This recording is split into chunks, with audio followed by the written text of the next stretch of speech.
Hey, good morning. Yes, it is. It's April Fool's Day, April 1st, huh? Hopefully, everybody had a great Easter yesterday and was able to partake in food and family. So, we're back to the grind. Today's Monday, and today we're going to talk about getting more customers or getting more units in to make the shop more money if you're in that situation. The last couple of years, we've had to work harder to get the same amount of customers that we normally do. And if you're facing the same thing, maybe you might want to hear today's episode. So stay tuned.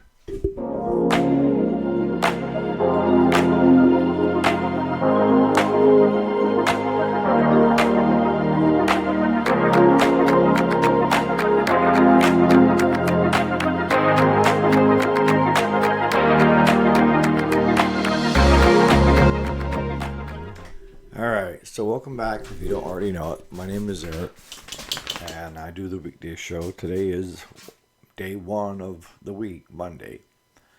And then we also do some videos on the weekends and do repair videos during the day. Today is more in line of, are you getting enough customers, enough units? Or could you use more? And if you're a shop that's swamped, maybe you can give us some pointers.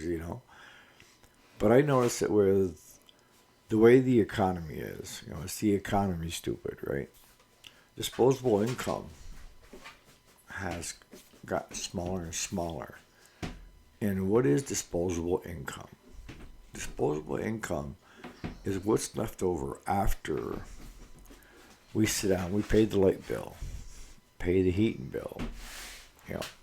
If you're in the city taxes, you got land taxes, you got school taxes for up here, your food.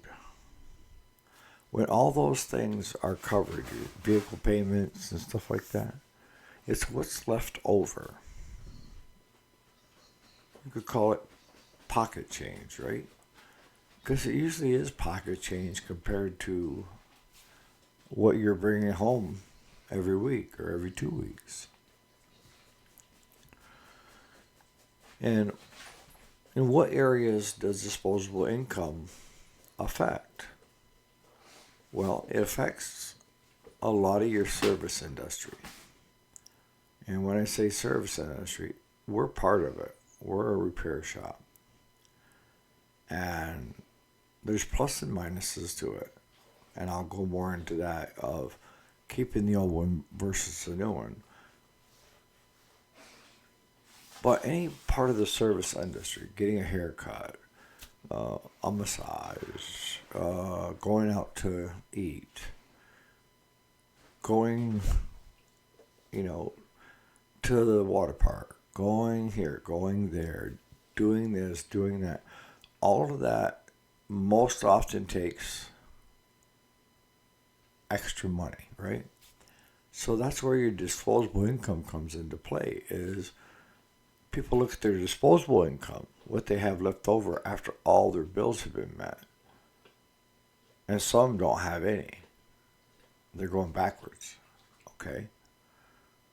And yes, I know some of you are going to say, well, that's their own fault because they bought 2 brand new vehicles instead of one. And I could go on and on about people's spending habits and what their wants and needs are. And you can actually find one of my earlier videos on making a column and putting down what your wants are and what your actual needs are. And your needs have to be met first. That's food, clothing, shelter. And then your wants are maybe that 2024 F-150 FX4, it's 80 grand. Or is the budget more in line buying that used 2019 FX4 with 60,000 miles on it for around 30? less than half. It's all on how you decide to spend it, but either way, it affects us if we're in the repair business, right? So, what do I mean by it helps and hurts us? Well, I look at it from two different views because I always try to break things down and try to get a fair understanding of what's going on in the marketplace with people. And that is, if they have less disposable income this year, they're more apt, not always, but more apt to try to get their old mower through one more year. Now, that doesn't mean that we're going to get it to do the service on it or repairs on it. It just means they made that decision that, well, we can't really afford to update this year with a new lawnmower. And some are going to say, and I really can't afford to send it over to Eric, even though he's reasonable, but I just don't have the money right now. So I'm going to do it myself.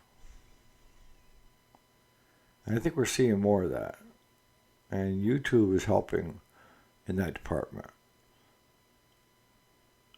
That the customers, most of the customers that I have, don't want to learn, don't want nothing to do with it, and just want it so that it's going to be a carefree summer of out mowing the yards. Most of the people that I have, to be honest with you, are female. And they love their mowers. And they love mowing the yard, doing the gardening and stuff like that with it. And everybody this year so far has been happy with the bills. Because I haven't raised my prices. I'm not going to raise my prices. And it's not to say that, I can say like everybody else, well, inflation, so let me raise my prices. No.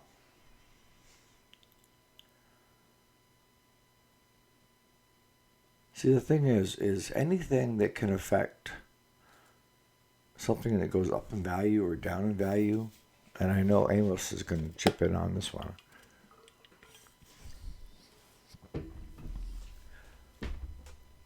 But let's say I buy 100 widgets through Rotary, and I get them for $1 a piece. All right, make it simple. 3 years down the road, inflation is hit, and now everybody is peddling those widgets. And if you want it, you're going to pay $3 now instead of $1 for it. Now, business savvy people would tell you, take that $1 widget and now mark it up to what it costs to replace it. And then that's where you're going to make your money. Instead of just marking it up a normal percentage, whatever your percentage is in the shop, and selling out.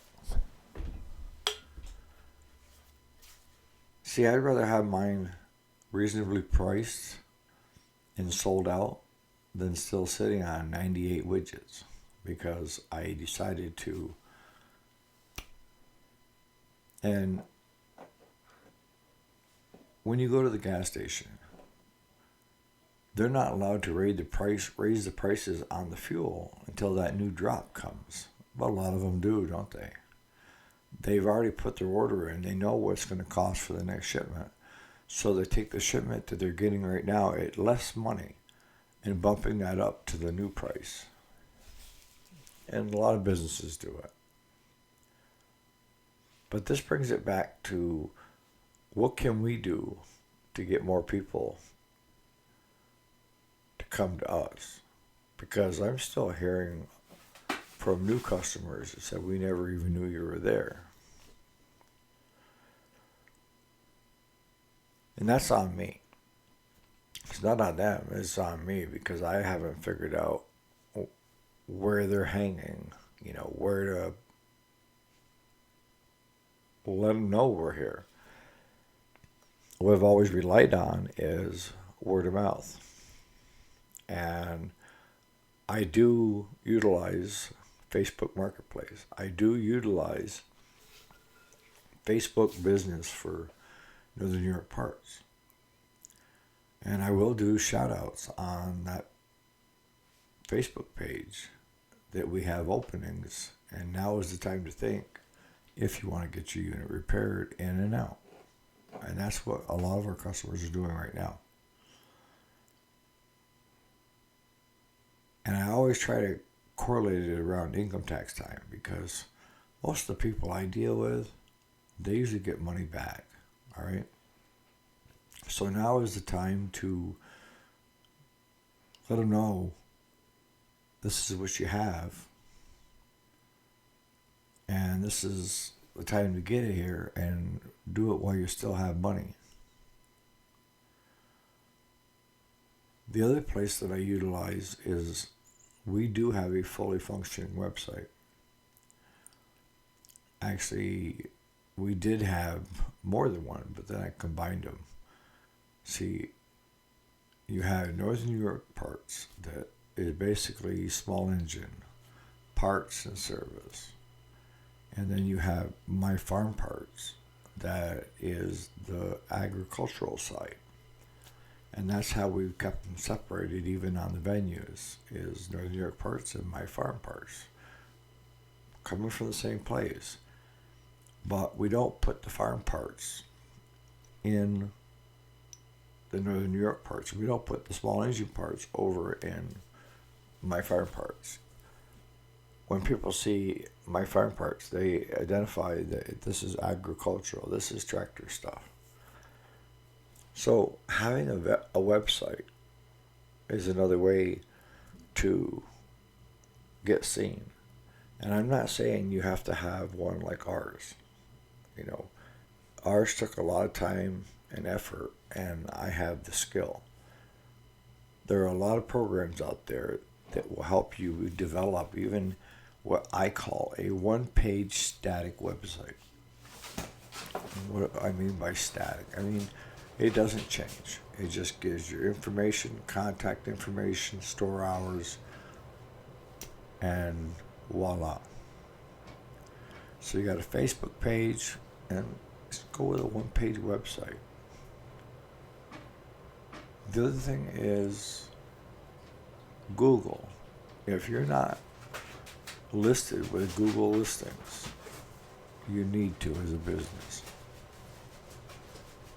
And when somebody types in, lawnmower repair shop near me, we come up with Google. So there's a third way to try to get customers. So you got Facebook business page, website, Google listing. Now you want to take and capitalize on where people are. And you can do it one of two ways. With Facebook Marketplace, you can place an ad in there. And normally what I do is we have lawnmowers for sale as well. Is I'll put one of the lawnmowers for sale, but then I'll also say we run a repair shop and we have openings.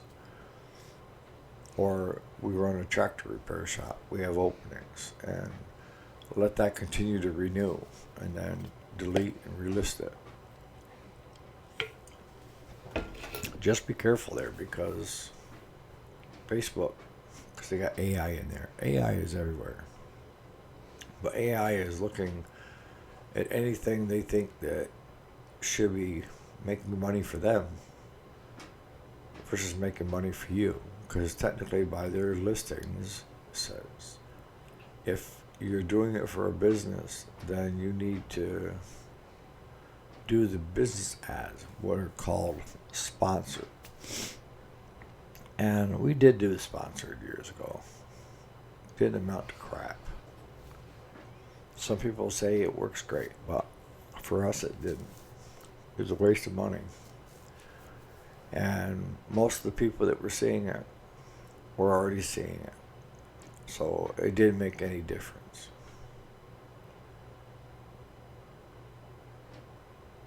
Another way is do the postcard thing. We just had a local bottle redemption business that has just started up locally. I would have never known they were here except for I got the postcard in the mail. And it just told me their hours, and they have an automatic counter and this and that. And, just simple, but to the point. I kept that card. Because I had talked with the post office at one point, 8 or 10 years ago, about what it would cost. And I actually ran the numbers this year. And for the 3 townships that we would be basically affecting, it's going to run between $500 and $700 in postage and postcards. We have to buy the postcards, and then we give them to the post office, and they deliver them, and they all get. So even that is still cheaper than if you were doing radio ads, TV ads, or print ads. Hardly anybody looks at print anymore. Radio ads, we tried that, for 5 or 6 months. And kind of fell on deaf ears. It didn't, we had one guy try to sell us something. It brought out all the people in the woodworks that were trying to peddle something to us, but it didn't bring us actual work.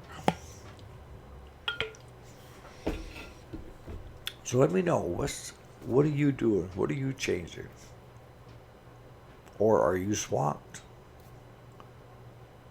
Because some people in certain areas are doing very well.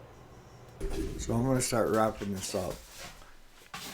But there are different ways in how to get your word out. But then there's another side of the coin that you can look at too, and that is financing. And I know a lot of guys I don't even want to deal with this, right? But there's a lot of programs out there that will automatically deduct so much from a person's debit or credit card on a monthly basis. And some of the things that you can do is, if you're doing just strictly the small engine repair side of it, see what the customer has. Do they have a rider, a push mower, a weed eater, and a snowblower, and what's probably the cost of a normal service? And bill so much a month. And then you'll have income coming in throughout the year. Is it going to take a little bit more book work? Absolutely. And are you going to have to chase people? Sometimes. But if you start having to chase someone, then get rid of them. They're doing a disservice to you in the long run. The other way is, pay me so much a month over the next 2 or 3 months for the cost of the service and the parts. And for some, you could say, I got to have the parts up front, but my service, I can have you pay me over the next few months. So there are other ways, if you're creative, to make it easier on your customer and also bring more money where it belongs into the shop. So on that note, guys, happy April Fool's Day, and let me know